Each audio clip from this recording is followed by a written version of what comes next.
We're 2 days from the start of the new legislative session in Florida. Lawmakers returning to Tallahassee, hoping their bills will make it through the 60-day process and that their questions will be answered. Can you give me an example of how the government, or it was county or city, causes a loss? The possibilities are endless of what they could do. 2 state senators and a leading member of the House join us on This Week in Jacksonville. Thank you so much for joining us just more than a week into 2022, the beginning of an election year, and that signals the beginning of the Florida legislative session. We've been sharing thoughts from some of your local elected lawmakers as we get ready for what happens this coming Tuesday. So joining us first today, State Senator Audrey Gibson, a Democratic leader in her chamber representing Jacksonville. Senator Gibson, thanks for joining us. What do you want to see passed at the state level this year that will make a positive difference in people's lives? Well, thank you so much for having me, Kent, and certainly Happy New Year to you. It's not too late to say that. I think that one of the things that I think about in terms of passing is, and particularly as we continue to have issues with the COVID, is an increase in our unemployment rate and how people are required to file. We need to look at that most definitely. I think when I think about the number of people who are off work and therefore may not have any insurance coverage, expansion of Medicaid is critical in our state. And one thing I'd like to see undone and passed undone is the changing of what we have done to voters in this state who certainly have the right to vote, and we need to do that in an unrestricted manner. Yeah, that's a reference to some of the legislation passed last year. What's the specific thing that you'd like to undo or change there that would help voters? Well, I think just as we had early voting here, when I went to my site, it's very dark, particularly in the fall. And so when the lighting needs to be better, 150 feet from a door in order to be able to interact with voters is pretty ridiculous. There are some voting sites where the parking lot is even farther than that. And so there's a safety hazard there. Family members should be able to bring in vote by mail ballots. There should be no restriction on that as it relates to family members. It shouldn't have to be a close relative.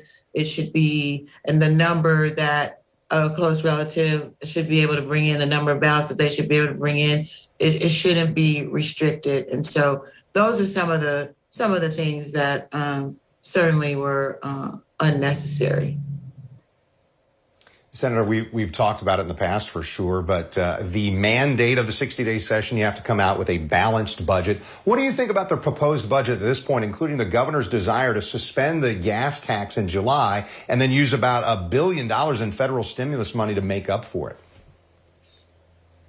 Well, I think that if it's going directly to benefit the people of the state of Florida in terms of how stimulus money is used, I don't know what that number actually looks like in terms of the billion or whether it's less. Obviously, there would be a time certain of putting aside the gas tax, as we could have done here in Duval, as a matter of fact, and we should have done, so that the numbers have to work. And so there's math to be done, and we will look at it. Certainly, as a member of the Full Appropriations Committee, I will be looking at that because it can't be infinite. There has to be a time, a cutoff time, obviously, because of the fundings that are needed for those things we want to do in our state. Even though we're a donor state, we send ours up to DC and we get back less. And in terms of, I can't remember your second part of your question. Yeah, we're looking at the impact, I guess, that suspending that gas tax would happen. But let me say this, Senator. I mentioned Governor DeSantis. He was in Jacksonville this week. So let me show you some video here. Tuesday, a local community activist, Bren Frazier, arrested before a news conference that was being held by Governor Ron DeSantis. You made a statement after that. You said you do not think Mr. Frazier was treated very well. Why is that? I said a lot of things in that statement, as a matter of fact, Kent, and that is largely related to the governor's lack of public inclusion. And so it seems to me that around the state, the governor has had multiple impromptu press conferences. That's a pop-up for those of us who are familiar with that term. And so there's not much advance notice, and the public is never invited. And so all of our information is filtered through, no disrespect, through the media. And the governor is supposed to serve all the people. And when we're in a crisis situation, he should talk to all of us. Why take the time to come to Jacksonville and not invite the public to the press conference? Yeah. So let me shift topics just before we go here. In our open of the show here, we showed some back and forth between you and Senator Travis Hudson. That was debating Senate Bill 620. I understand it would allow businesses to sue local governments if the government's action, for instance, changing the hours a restaurant or bar can be open, causes a 15% drop in the business's income or profit. Cities and counties certainly seem like they hate the idea, and all 4 Democratic members of the Judiciary Committee voted no on this. How do you feel about that? Well, it's just bigger. It's bigger than that, Kent. It's a total preemption to the state when local communities should be able to determine how they want their communities to work, and that includes local commissioners or council members. The ordinance don't pass unless they go through a process similar to that we go through in Tallahassee. And so the locals should control that. They know what best to do in their own community. So the idea that we would pass some legislation against our own businesses in the communities where we live and depend on, and not let it work locally is kind of heavy-handed. And the second legislative session for the state of Florida, where we're in this pandemic trying to figure out how to navigate it. Lots of ideas on both sides. But Senator Gibson, appreciate your time today and best success in these 2 months ahead. Thank you. So when we come back, Clay County's representative in the Florida Senate, Jennifer Bradley, is with us next on This Week in Jacksonville. At Farah & Farah, we specialize in accidents involving commercial trucks. Don't let the insurance company play around with your future. Call us.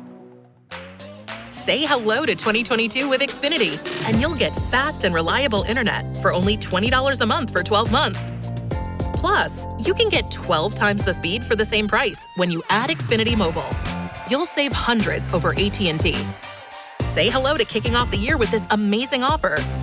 And with Xfinity Mobile, you can get a 5G phone on us and $300 back during our Xfinity Hello 2022 sales event. Click, call, or visit a store today. Hello, I'm Mike Lindell, CEO of MyPillow. Cancel culture has not only affected myself and MyPillow, but also millions of you out there. My employees and I want to personally thank each and every one of you for all your support. At MyPillow, we have hundreds of products now, including my new slippers, bathrobes, sleepwear, and my new beds. We are offering the best products ever for the best prices ever. For example, we have the standard size MyPillows, regularly $69.98, now only $19.98 with your promo code. Or you can get custom fit with my premium queen size MyPillows, regularly $79.98, now just $29.98. Or my king size, regularly $89.98, now just $34.98. So go to MyPillow.com now and use the promo code on your screen or call the 1-800 number below to receive these exclusive offers. Thank you and God bless.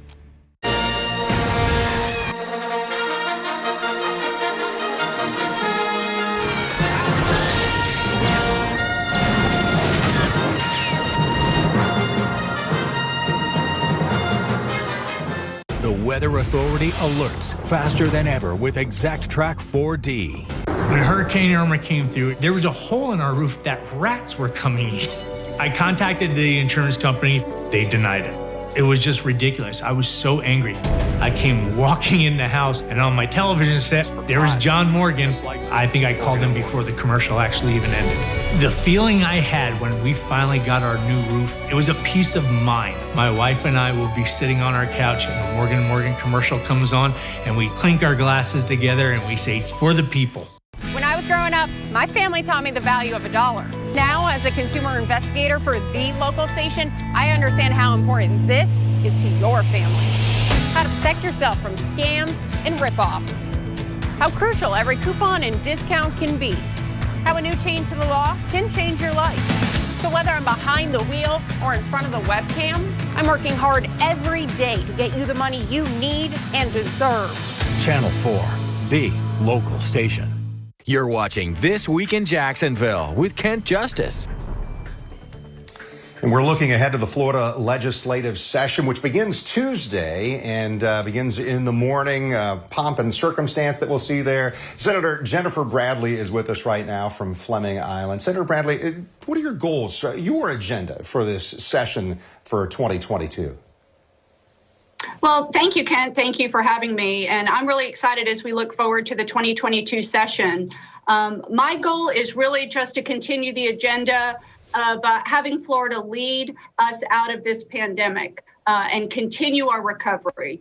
Florida has taken a much different track than a lot of other states, and we have led with freedom. And it's really been a freedom agenda led by our governor, and we have supported jobs. We have kept kids in school where they learn best, and we have supported our law enforcement. And these are all critical, and I look forward to seeing bills this session that are going to continue to support that agenda and continue to have Florida lead. Your background, other than being a state senator, you're an attorney. One of the things that is moving through the legal process is happening on a national level, and there's some interest. What will Florida do about it? And that's the abortion issue. We're kind of waiting to see what happens in the Supreme Court of the United States, maybe ruling in June on this abortion law that came through. I believe Mississippi, Texas has one. There's thought that Florida may be involved in this as well. Where do you stand on that, and what do you anticipate this year? Yeah, I suspect I have not seen the abortion bill that will be filed in this legislative session, but I will tell you that I am a pro-life conservative, and I campaigned on that, and so I look forward to seeing language that will protect life. I think Florida needs to lead on that issue. I haven't seen any specific language yet, but I do anticipate that we'll have a bill. What it looks like, whether it's a Texas-style bill or a Mississippi bill, a 16-week bill or a 20-week bill, that remains to be seen. But I do look forward to considering that when it's filed. What about the budget? I know Governor DeSantis has proposed $99.7 billion for the upcoming fiscal year, but that funnels some money into education that you talked about, the environment, also pays for law enforcement officers. Are there some priorities there that you really want to see happen? Yeah, the budget this year is, and really with all of the federal money that's come through with COVID, the budget has been, Florida has seen some extra dollars in the budget. And what we need to be careful about, and what I look forward to working on, is making sure that those extra dollars don't go to create programs that we can't sustain without those federal dollars. Florida is very fiscally conservative. We balance our budget every year. And so I really look forward to seeing those dollars go into infrastructure and go into fill needs that maybe aren't recurring every year. We don't want to be in a situation where we create a bunch of programs and then can't afford to sustain them as we go forward. And so I would look forward to seeing those. We certainly have infrastructure needs. We certainly want to support our schools. We have a lot of needs in education in supporting some of the kids that maybe had some learning loss during the in and out of online versus in-person education. So I'd like to see our schools get a bump as well. Senator Bradley, our next guest is a state representative who you've worked with on some legislation, Representative Jason Fisher. He filed the House bill, you filed the Senate bill, but this is about Senate Bill 664. It's about post-traumatic stress disorder workers' compensation for law enforcement, correctional, and correctional probation officers. Tell me about this and why this is important to you. Thank you, Ken. As you know, I represent 11 counties across rural North Florida. My district probably has more prisons than any other Senate district. And the men and women that work in our corrections are, I think they have the hardest job in state government, and they work under very, very difficult circumstances. A few years ago, we were able to add PTSD benefits through our workers' comp for our law enforcement. And what this bill does is it provides those same benefits to our correctional officers. And it's so important. Our prison system has been under a lot of stress. They have a lot of staffing issues. And if we can provide this support to the folks that give so much to us and keep us safe, I think it's the right thing to do. And boy, it is really needed. This is the kind of issue that the general public hears and you think, well, this isn't going to be partisan. Are you seeing bipartisan support for this? Yeah, very much. I think both sides of the aisle recognize that our prisons there's critical staffing needs in our prison, and there's a lot of infrastructure needs in our prison. And it's just an area that we have to get right. And we really have to support the men and women who give so much. And that means supporting their mental health as well, so that they stay on the job and that they thrive. And it's a job that folks want to have. And so, yeah, I've lots of bipartisan support and a lot of need for this. Yeah. Senator Bradley, I appreciate it. I know that we've gotten to talking in these last several months about what's coming, but here it is. Tuesday is when the session starts, and we give you greetings for best success at what you want to accomplish there. Thank you. Thank you so much, Ken. All right, we're moving from the Senate side to the House. Jacksonville's Jason Fisher will be with us when we come back on This Week in Jacksonville. It's the weekend, and we know accidents can happen anytime. That's why we're here for you 24/7. Don't wait until Monday. Call Farah & Farah. Waiting for brighter days ahead?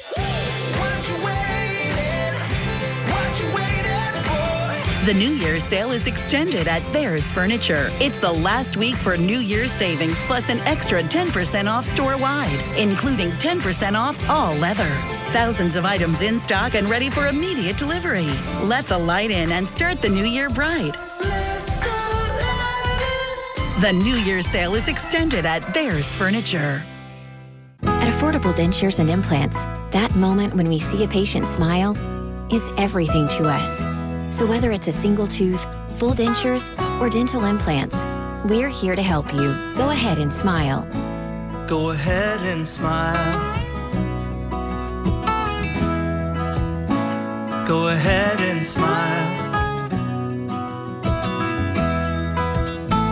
Go ahead and smile. Get moving and join Channel 4 on March 5th for the Gate River Run.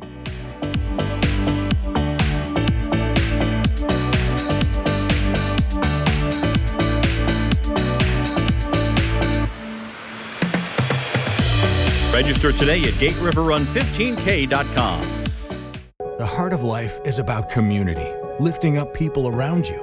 This year, join us in Random Jacks of Kindness, a year-long commitment to paying it forward with acts big and small. This Martin Luther King Jr. Day, News 4 Jacks and Feeding Northeast Florida are collecting non-perishable food for local families. Drop off your donation at the Channel 4 studio or donate online. Practice Random Jacks of Kindness all year. Sign the pledge on PositivelyJacks.com. When the I-Team investigates, results happen. Do you feel bad taking money from people? I don't know how much money you saved me, but at least $400. Very, very, very happy. Thanks to you guys. So you started it. Fighting for what's right, standing up for local families. The governor signing into law something that came out of an I-Team investigation. You guys did a great job. Y'all, jump right on it. I-Team get results. The News 4 Jacks I-Team. Uncovering, exposing, getting results. After practicing for 30 years in this community, we have grown. but we have not outgrown the size of our heart and our family. It's surely true that, a law firm can be too big. It can be too big to feel personal. And we always want our clients to feel that they're at home, that they're being treated like family. And that's going to be more than one lawyer. That's going to be an entire team. That's how we get our best results. You're watching This Week in Jacksonville on Channel 4. Jason Fisher took office in Florida's House of Representatives after 2016 when he was elected there. The former Duval County School Board member joining us now, representing District 16, southern part of the county. Really, that's kind of Mandarin area. Representative Fisher, you're part of the Pandemic and Public Emergencies Committee. What's your reaction to the demonstration we saw this week when Governor DeSantis was in Jacksonville and some complaints that the state hasn't handled COVID-19 as well as some people think that it should have? Well, first off, thanks, Ken, for having me here today. I really appreciate the opportunity to talk to you and the great people here in Jacksonville.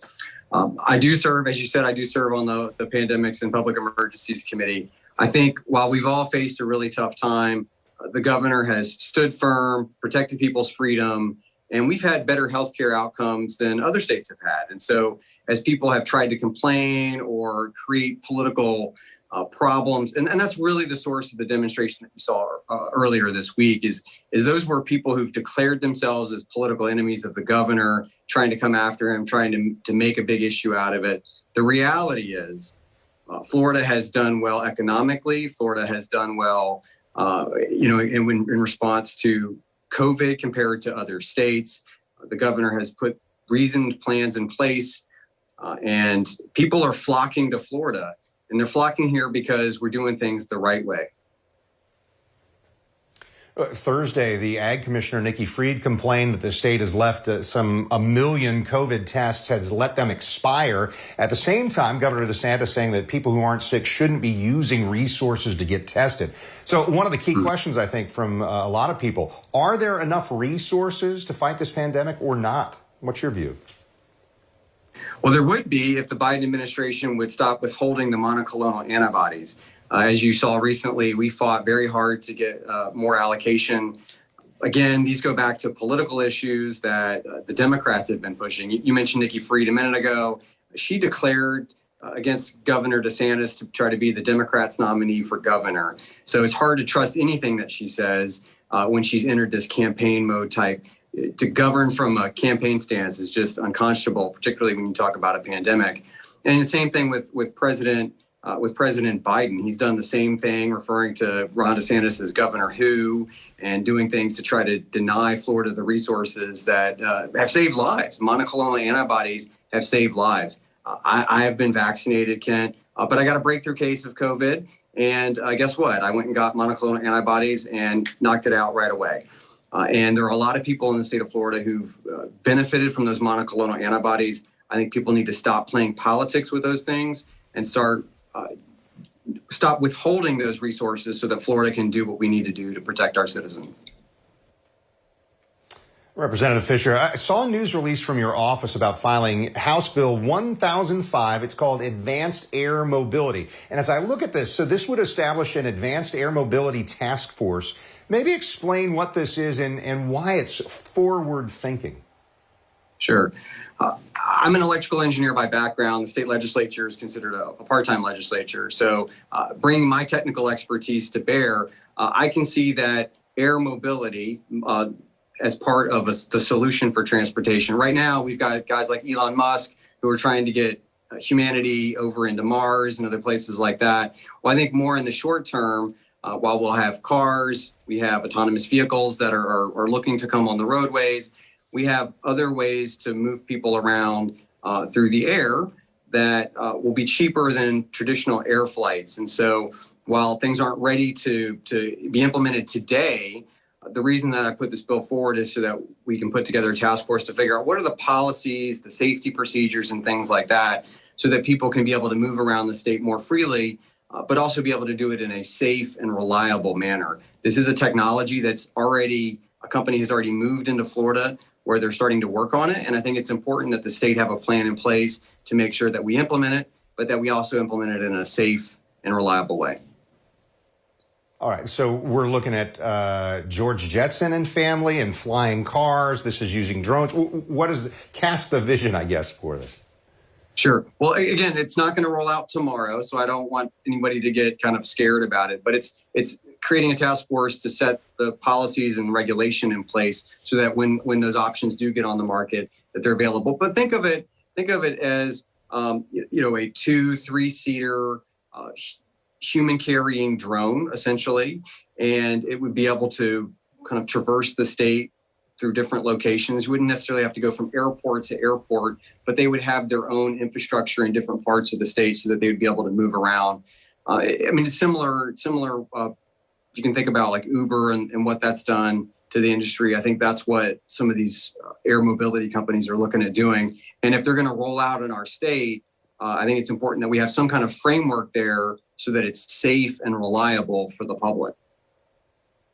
Yeah. State Representative Jason Fisher, I know there are a lot of people who are thinking, oh, my goodness, I would get to avoid I-4 trying to go from one side of the state to another or something like that, or that sometimes grueling drive on I-10. But it's really something to think about. And I know that there are lots and lots of bills. We just talked about that, House Bill 1005 or what have you. So lots is going to be going on as the legislative session gets rolling. And that, of course, starts officially on Tuesday. Thanks so much for your time. We will check back in with you as we go through these next 60 days. Thank you, Ken. I really appreciate you having me on and look forward to talking to you about some of the other stuff we're working on this legislation session. All right. Thank you very much.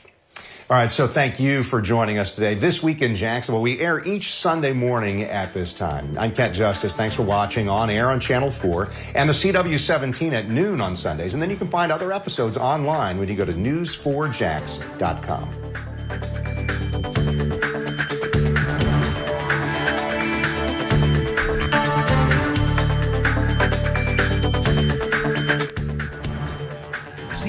Every day, more people are choosing News 4 Jax, Northeast Florida and South Georgia's #1 source for local news.